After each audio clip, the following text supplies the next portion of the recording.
Olá, estamos retornando Conversando sobre Saúde, hoje abordando o assunto da visão de maneira geral com o colega Dr. Vitor Masson, especialista nessa área.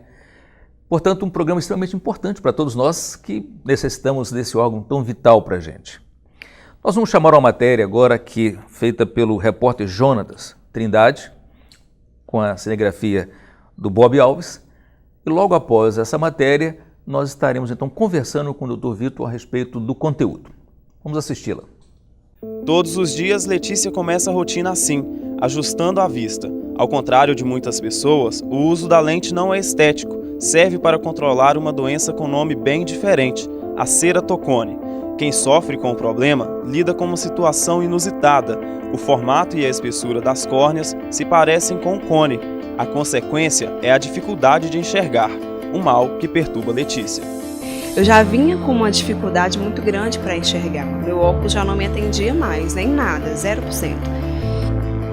O organismo ainda rejeita a lente? Rejeita, todos os dias rejeita. Do nada, meu olho começa a lacrimejar, fica vermelho, fica inchado, irrita muito. Eu tenho que parar o que eu estou fazendo para tirar a lente, lavar ela e colocar de novo. Letícia faz parte de uma população de 35 milhões de brasileiros que sofrem com algum problema de visão. E o que chama a atenção é que a maior parte deles, segundo os próprios especialistas, poderia ter sido evitada com algumas atitudes simples. Praticar exercícios físicos, ter uma alimentação saudável e consultar um oftalmologista todos os anos são medidas que você pode tomar para evitar problemas de vista no futuro. Vamona faz questão de tomar essas medidas. O cuidado com os olhos começa com os óculos. Eles ajudam a descansar as vistas, sensíveis à claridade. Até o celular é visto como inimigo aos olhos da estudante. Ela mantém o brilho da tela na metade da capacidade para evitar a claridade em excesso. Trabalho com computador, eu procuro manter as luzes do computador, do celular mais baixa, não forçar muito as vistas. Eu faço uso de um colírio para lavar os globos oculares, para poder estar protegendo a visão. Segundo pesquisa realizada pelo IBGE, 19% dos brasileiros disseram ter alguma dificuldade para enxergar, mesmo usando óculos ou lentes de contato. Desse total, 1,43%, ou seja, 500 mil pessoas, foram diagnosticadas com cegueira.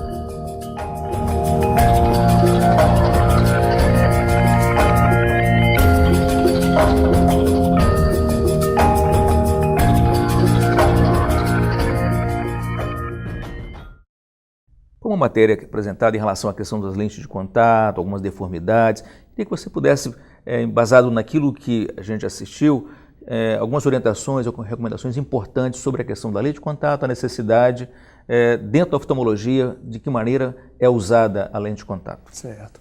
Ali, aquela reportagem, ela apresentou o caso, né, de uma necessidade do uso da lente. Então, existem casos que a lente de contato ela vai servir para ser um acessório a mais na correção do grau. Então, a pessoa pode ficar muito bem com os óculos e é dado uma opção de usar a lente de contato para ter, na verdade, na prática de esporte ou em outros eventos e ocasiões, a pessoa ter a lente de contato como uma opção a mais. No caso apresentado, é um caso de ceratocone. Então, o ceratocone, geralmente, ele tem estágios de evolução. Ele é, inicialmente, falando sobre um pouquinho do ceratocone, ele é uma alteração da curvatura da córnea. Então, a córnea é uma estrutura que está aqui na frente dos olhos e que é responsável por 70% do nosso grau do olho. É como se fosse a lente da máquina fotográfica que vai focalizar a imagem no olho, na retina. Então, a córnea, na adolescência, ela pode sofrer uma alteração, estuda-se até às vezes se essa alteração é genética ou não, e aí essa curvatura vai aumentar. De acordo com a intensidade do ceratocone, você ainda consegue corrigir casos iniciais com óculos normais, e a pessoa fica bem, trabalha e tem seu desenvolvimento normal. A partir de que idade você pode pensar nessa patologia no adolescente, no jovem, na sua vivência? A partir da puberdade, a partir dos 11, 12, 13 anos de idade, a gente observa que nessa faixa etária já pode apresentar os principais sinais e sintomas aí do ceratocone, que seria uma baixa de visão mais abrupta, lacrimejamento, coceira nos olhos, e geralmente essas pessoas são mais atópicas, são mais alérgicas, então vai ao oftalmologista, você detecta essa alteração nessa faixa etária. E às vezes os casos iniciais de ceratocone são conduzidos até com óculos. E os casos mais avançados, ou casos às vezes que o astigmatismo, que é o grau que o ceratocone causa, é muito elevado, o óculos ele não dá uma visão boa, de qualidade. Então é adaptado lente de contato sobre a córnea. Semelhante a essa moça. Semelhante a ela, que vai na verdade ajudar nessa curvatura, né, da córnea e numa melhora da visão.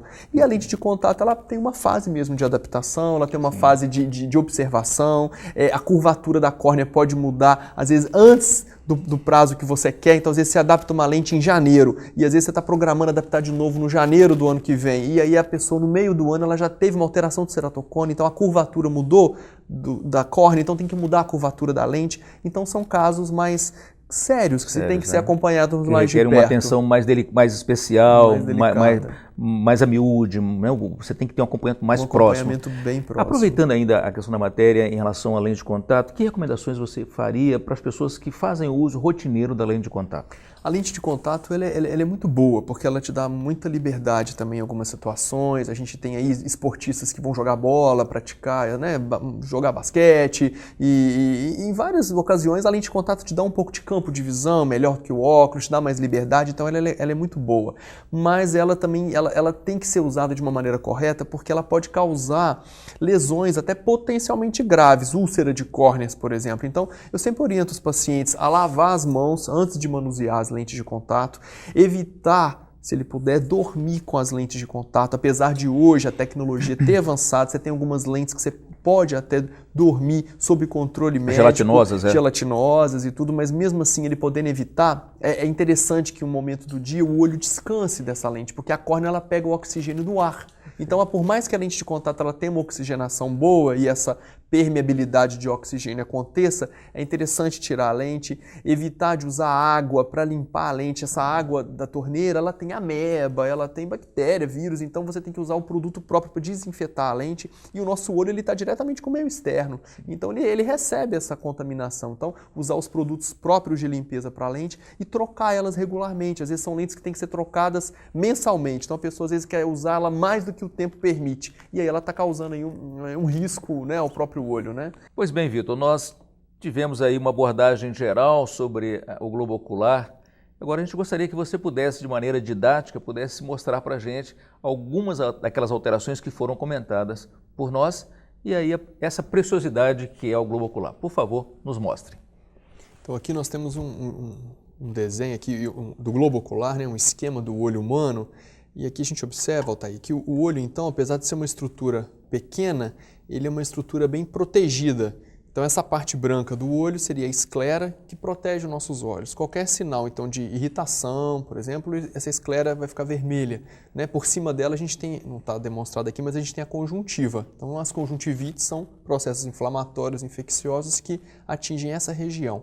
A córnea, que é essa estrutura transparente comparada ao vidro do relógio, então está aqui a córnea, ela que é a estrutura que tem o maior grau no olho responsável pela visão. Quando a gente abre um pouco aqui o olho para demonstrar, portanto, as estruturas internas, a gente pode observar que a gente tem atrás da córnea a íris, que é o que dá a coloração dos olhos, e no centro da íris nós temos a pupila, que vai fechar ou abrir de acordo com a intensidade da luminosidade. Logo atrás da pupila que nós temos a lente, que nós chamamos de cristalino. É aqui, então, nessa lente que se forma a catarata com o passar dos anos. Essa lente, então, ela é transparente e ela vai opacificando com os anos.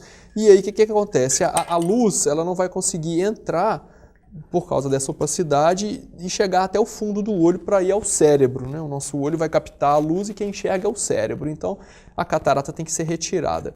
Dentro do olho, que forma o olho mesmo, a estrutura de peso do olho, 4/5 do olho, vamos dizer assim, é um gel que chama vítreo, corpo vítreo. Esse gel ele é mais grosso na criança e ele vai ficando fluido conforme os anos vão passando. Por isso que a partir dos 40, 50 anos é normal a gente, devido a essa fluidez do vítreo, observar alguns bichinhos passando na visão, que são as moscas volantes.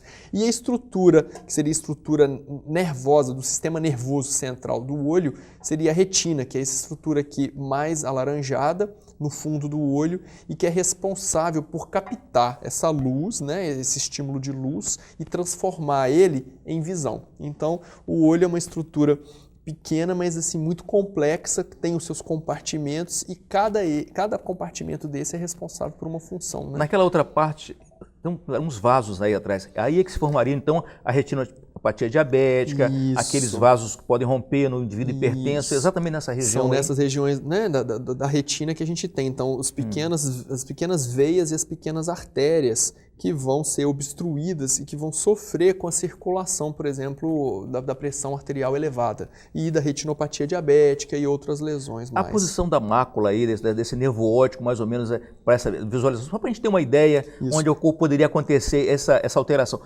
de maneira didática. Os vasos, então, eles vão convergir para essa estrutura final que seria o nervo óptico, né? Então, os vasos retinianos, eles emergem ali do nervo, então a gente tem essa estrutura do nervo que vai lá para o fundo do olho, comunicar lá atrás, na região aqui da nuca, né, occipital, para dar a visão mesmo, que a gente chama visão central, né? O nosso olho, ele capta a imagem como se fosse uma câmera fotográfica. A retina é como se fosse o filme dessa máquina fotográfica. E a lente principal seria aí a córnea e o cristalino. E a pupila, esse diafragma de mais luz ou menos luz, né? E a mácula, então, é essa região do centro do olho. O nervo, ele fica mais na região pro nariz, nasal, que a gente fala, e a mácula, ela está bem na região central. É ela que tem aquelas células especializadas que chamam cones e bastonetes, principalmente cones na mácula, que vai, na verdade, dar a visão de mais nitidez. Essa visão colorida, a visão de cores, né? E os bastonetes, apesar de existirem também na região da mácula, eles estão mais dispersos na retina periférica, para poder a gente diferenciar claro do escuro. Ô Vitor, então, nós estamos chegando ao final do Conversando sobre Saúde. Eu queria que você, como oftalmologista, com a sua especialização, com o seu doutorado, um estudioso da visão, que mensagem que você poderia dizer para as pessoas que estão nos assistindo, um cuidado para com a visão, que você diria no seu consultório, o que você diria para os nossos telespectadores aqui, para eles poderem entender a importância da visão? Agradecer inicialmente o convite do Altair, esse bate-papo com a oftalmologia, e o meu recado é procurar sempre o seu oftalmologista para suas consultas rotineiras, evitar se automedicar, evitar usar colírios, remédios em geral sem a prescrição do seu médico ou oftalmologista, não usar lentes de contato sem a prescrição médica ou lentes de contato coloridas, evitar o uso de óculos também que são comprados em camelôs, sem a devida proteção ultravioleta que os óculos precisam para evitar problemas futuros como formação de catarata e degenerações da retina. Então confie no seu oftalmologista, faça suas visitas regularmente, evite a automedicação. Os colírios, eles podem parecer inofensivos, mas eles causam danos, às vezes, permanentes na visão, dependendo do tipo de colírio, e até danos no seu organismo em geral. E procure sempre as suas visitas ao seu oftalmologista com regularidade e troque seus óculos para que você possa sempre manter essa preciosidade, que é a visão, em todas as suas fases da vida com plenitude, né? No seu trabalho, no lazer, em todos os momentos da vida. Parabéns novamente, Altair, pelo programa e pelo convite e chamar a oftalmologia para ser prestigiada nesse importante trabalho que a TV Univale promove aí com a saúde. Pois bem, você que esteve conosco até agora, recebeu aí uma preciosidade de aula de oftalmologia. Esse é o objetivo primeiro do Conversando sobre Saúde.